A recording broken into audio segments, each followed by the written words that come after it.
नमस्कार। मैं डॉक्टर सुशील कुमार शर्मा, सहआचार्य इतिहास, राजकीय महाविद्यालय गुड़ा।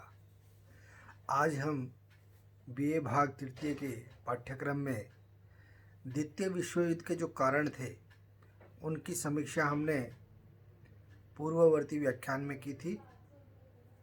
आज एक बड़ा ही शोध का विषय है कि क्या ये द्वितीय विश्व युद्ध है, इसे टाला भी जा सकता था क्या।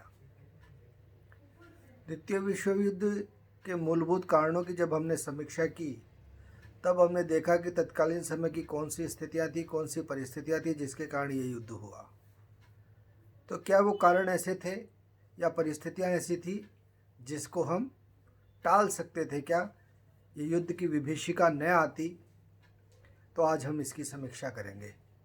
देखिए, 1939 से 1945 के मध्य जो द्वितीय विश्व युद्ध हुआ उसमें कौन सी परिस्थितियां बनी और उनके साथ क्या होना था। क्या ये युद्ध होना ही था? तो हमारा उत्तर भी इसमें समीक्षात्मक ही आएगा कि यह युद्ध होना असंभावी था। अब उसकी हम समीक्षा करेंगे। पहली चीज हम देखते हैं कि देखिए, तत्कालीन समय जैसा कि पहले विश्व युद्ध में हुआ कि एक तरफ मित्र राष्ट्र बन गए और एक तरफ धुरी राष्ट्र या केंद्रीय शक्तियां जिन्हें कहा जाता है।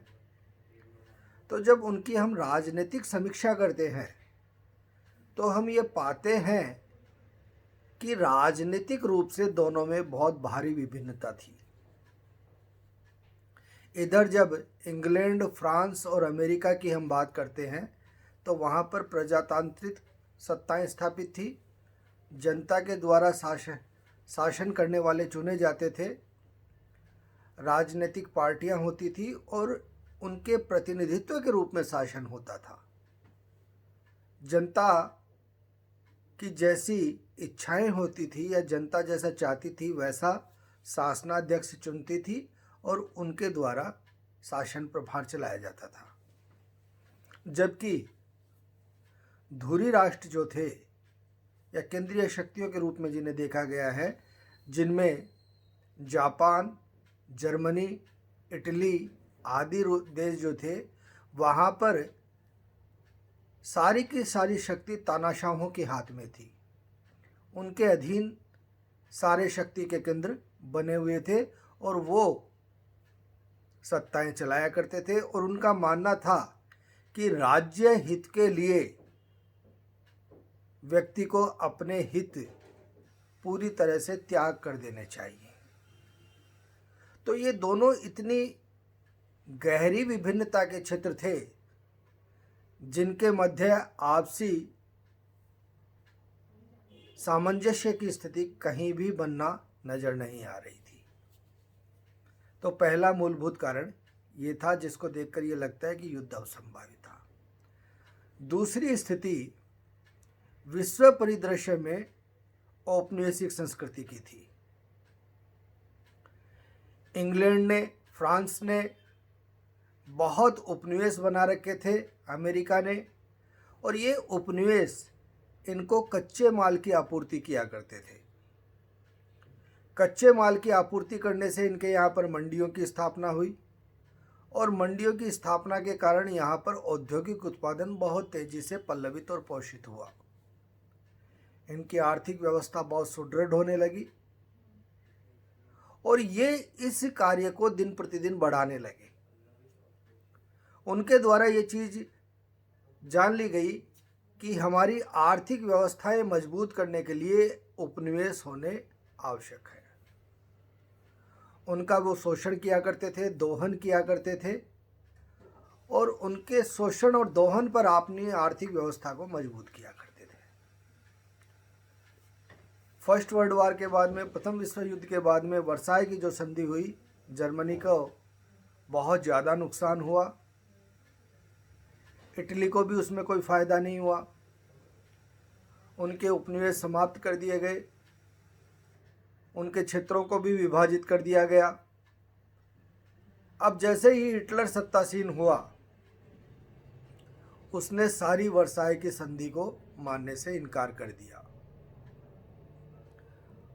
ऐसा होने से उसने धीरे धीरे अपने क्षेत्र भी बढ़ाने प्रारंभ कर दिए।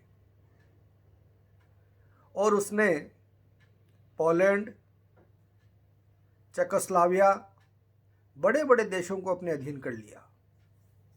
जापान ने मंचूरिया पर अधिकार कर लिया। जापान ने चीन के बहुत से प्रदेशों पर अधिकार कर लिया। इटली ने एबिसिनिया इत्यादि क्षेत्रों पर अधिकार कर लिया। जब ये साम्राज्यवादी प्रवृत्ति बढ़ने लगी तो जो मित्र राष्ट्र थे उनका उग्र होना अब संभावी था। इनको रोकने की लिए पूरी ताकत लगाना अब संभावी था और उसके मद्देनज़र भी यह द्वितीय विश्व युद्ध हुआ। वर्साई की जो संधि हुई, तीसरे जिस कारण की ओर अपन बढ़ रहे हैं कि वर्साई की जो संधि हुई, उस वर्साई की संधि के अंदर इस युद्ध के कारण अंतर्निहित थे। वर्साई की संधि एक तरफा थी। धुरी राष्ट्रों के साथ में बहुत शक्ति से पेश आया गया। जर्मनी के उस समय बीच से पोलैंड को रास्ता दे दिया गया और जब यह स्थिति बनी और जैसे ही हिटलर पावर में आया, उसने वह डफरिन बंदरगाह का क्षेत्र फिर से हस्तगत कर लिया और उसके हस्तगत करने के कारण इंग्लैंड और फ्रांस ने पोलैंड का साथ दिया और वहीं से द्वितीय विश्व युद्ध प्रारंभ भी हो गया था। पूरी दुनिया की ताकत इस युद्ध में समाहित हो गई। तो ये ऐसे मूलभूत कारण थे, मूलभूत व्यवस्थाएं थी, परिस्थितियां थी, जिसके कारण युद्ध अब संभावी बन गया था। पहला विश्व युद्ध जो हुआ उसमें जो संधि थी वो बलपूर्वक की गई संधि थी, इसलिए उस संधि का तिरस्कार होना निश्चित था और उस संधि के तिरस्कार की स्थिति जैसे ही ये नाजीवादी, फांसीवादी संस्कृतियां जब बढ़ी और तानाशाहों की विश्व धरातल पर अपनी स्थिति मजबूत हुई, उन्होंने उस संधि को मानने से इनकार कर दिया। आगे के क्रम में जैसे ही हिटलर ने अपना प्रभाव बढ़ाना प्रारंभ किया, उसने अपनी सैनिक शक्ति को भी मजबूत करना प्रारंभ कर दिया और सैनिक शक्ति को मजबूत करने के कारण शस्त्र निर्माण भी करने लगा। जब शस्त्र निर्माण होने लगे तो इस स्थिति को देखकर विश्व परिदृश्य में शस्त्रों की होड़ लग गई और शस्त्रों की होड़ में सभी दुनिया के देश इसके अंदर एक से आगे एक बढ़कर के भाग लेने लगे। ऐसी स्थिति में युद्ध अब संभावी हो गया था। युद्ध की विभीषिका बन चुकी थी। एक और जो इसमें कारण था, मूलभूत कारण, कि इस समय जैसा पहले विश्व युद्ध में हुआ था वैसा ही द्वितीय विश्व युद्ध में भी हुआ। दो गुट आपस में अलग अलग बन गए।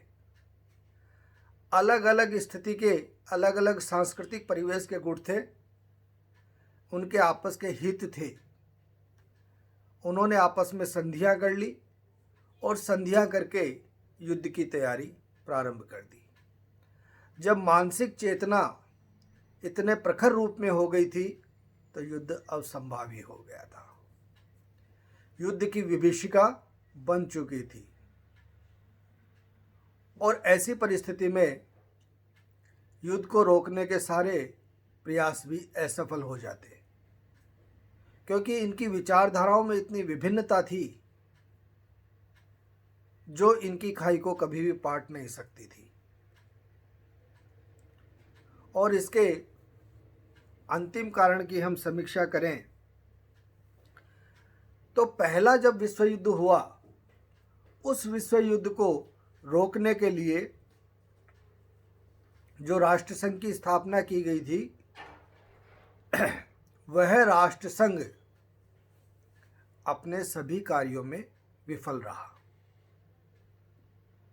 एक तो उसको जैसे अपन थोड़ा विवरणात्मक रूप में देखें कि राष्ट्रसंघ की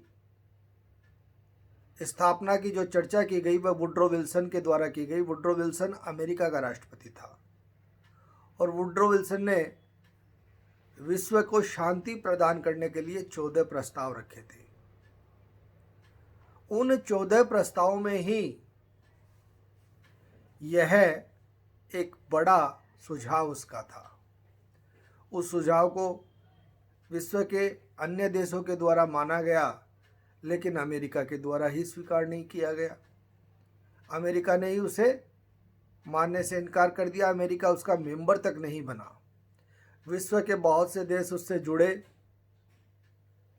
हेग में उसका ऑफिस बनाया गया, जेनेवा में उसके कार्यालय बने, लेकिन राष्ट्रसंघ एक कमजोर कड़ी के रूप में साबित हुआ। कमजोर कड़ी के रूप में क्यों साबित हुआ?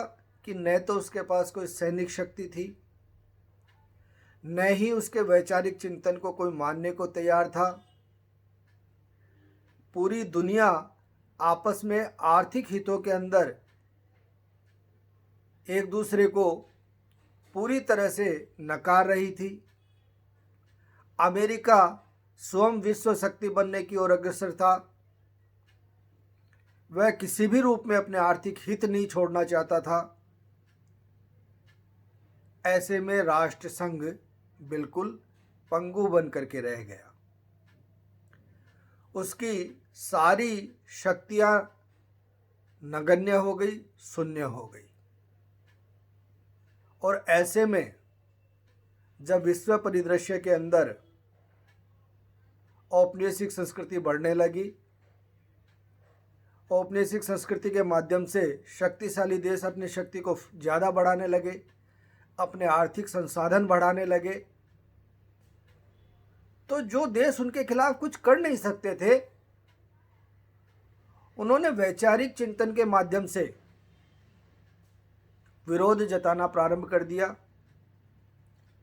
विश्व परिदृश्य की व्यवस्थाएं परिवर्तित होने लगी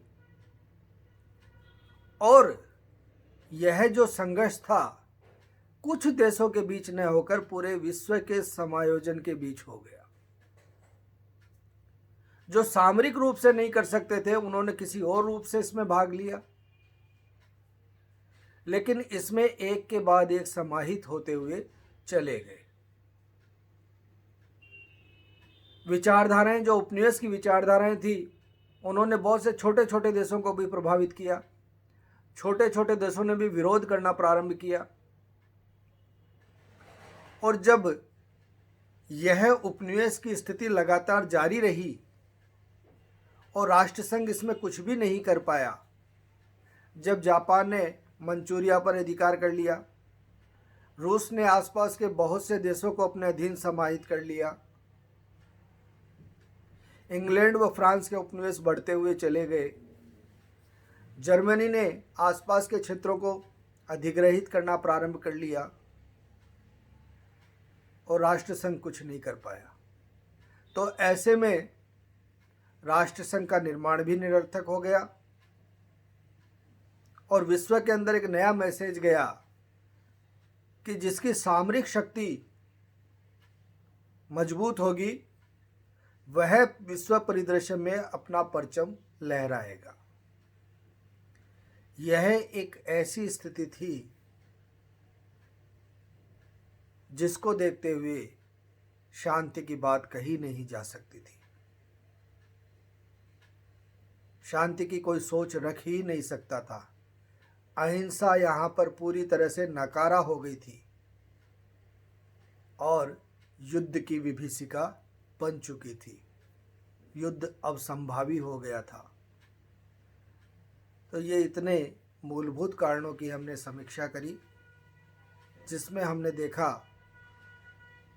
कि ऐसी परिस्थितियां तत्कालीन परिदृश्य में बन गई थी जिनके रहते हुए किसी भी प्रकार से यह नहीं सोचा जा सकता था कि यह युद्ध नहीं होगा।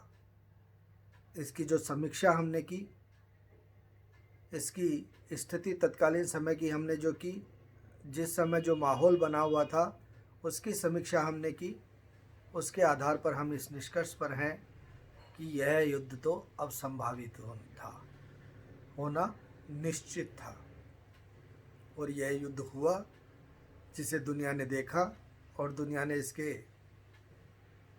बहुत ही घातक परिणामों को सहन किया।